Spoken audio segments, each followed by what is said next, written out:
probably thinking, where did he go? What happened to Sands in the surf? Well, I'll tell you what happened. First, I had shoulder surgery and I couldn't fish for like 4 months. And then I moved to Florida. So here I am. This is Sanibel Island. We are right across from Fort Myers and living in Cape Coral. And this is my first time out fishing on the surf in Sanibel. So let's see what we can do. Something new. Stick with the channel though, it's going to be cool. We're going to catch a lot of cool fish here. It's just like fishing in North Carolina. Oh, it's the same thing, no difference. No difference at all. What kind of fish is that? I have no idea. Let's go.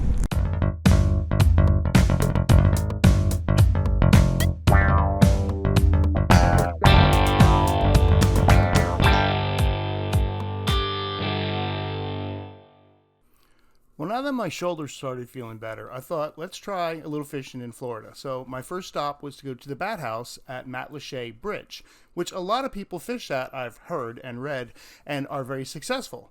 So I thought, I will be very successful. I bought a very stinky bag of not very good frozen shrimp, which is probably mistake number 1. And mistake number 2, I used my old go-to double drop rig. You know, the water down here is clear. In Oak Island, it wasn't. So the double drop rig didn't really matter. Here, I think it did. And I fished there, and I had a couple of bites, but nothing, you know, nibbles and stuff, little things. But then I went up on the bridge and thought I'll try from here. And I did, except for not between the signs, because it wasn't. And I got a couple of snags, and I lost a couple of rigs. And I caught a mud cracker, and that was it. And I kind of gave up after that. Maybe I'll try it again sometime. I drove all the way out here. It's a whole 5 minutes from my house. So I'm not leaving without a fish. I don't care what anybody says. I had one bite, and I can see the fish down there. But a lot of cars going by, probably can't hear me. I can see a lot of fish down there. Nothing yet. We'll keep trying.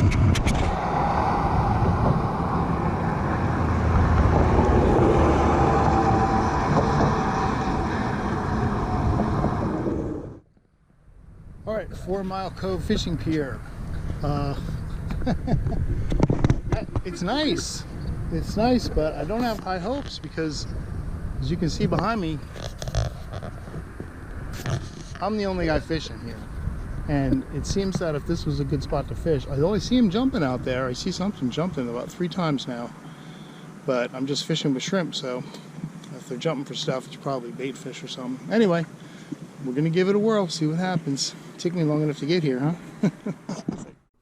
And what I mean by that was, it did take me a long time to get here, not so far from my house. This is the 4 Mile Bridge in Cape Coral. But once you get there and you get out of your truck, you have to walk this really long, there's sort of memorials there, and then you have to go down a little bit further, and there's more memorials, and then you finally come to like this dirt road, and it's a path, and the path's locked, so you have to get on the dirt road, and you have to follow that through the woods and to grandmother's house and over the river, and you keep going, and you keep going, and it was like 17 miles. All right, maybe it was a half a mile, but it seemed like forever. So I finally get to the pier, and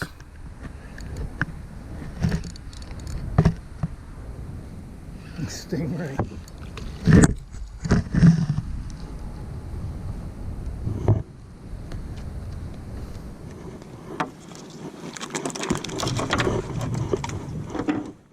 So that spot didn't work out either. So then we went to something that felt much more familiar, Sanibel Island Beach. And it is a very interesting beach, kind of calm, although there's current in the water, not a lot of waves.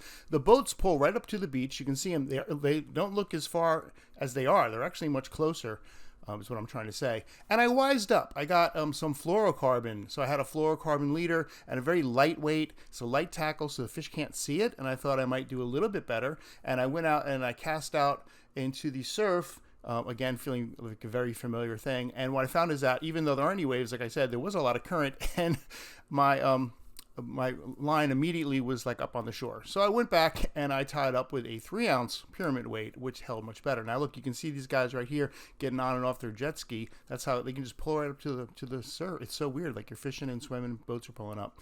But after that, immediately on some better shrimp this time, I caught a jack, and these little guys fight pretty hard. Now I've caught a jack one time in Oak Island, but they're just not that common there. But here I guess they're much more common. And he wasn't huge, but boy, on that light tackle, he sure did give a good little tug. So let him go. and then tried to let go of the seaweed. There's a lot of it's very hard and stiff and it's difficult to get off. But anyway, cast that out again, and I got another great fish. This time a lizard fish who I hardly even felt on the rod, much different than the jack who was tugging away, and let him go. And then I got into a man. The people down there really just don't pay as much attention as you think they would, and that happens in Oak Island too, but he kind of realized it and moved out of the way, which was good for him, because the next thing I landed was a little bit bigger, and I was like, oh, I finally got a good fish. Now I could see snook.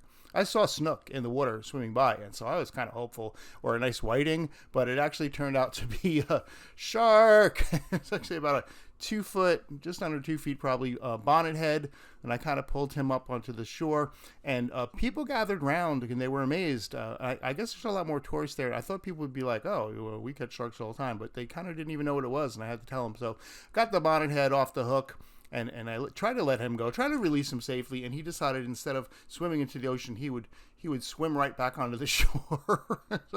So here I go, release, and he turned around, and he's going the wrong way, buddy. What are you doing? So I got him back on, and anyway, everyone watched, and then they walked away and left me dealing with a tangled mess of a line. So that's fishing on Sanibel Island.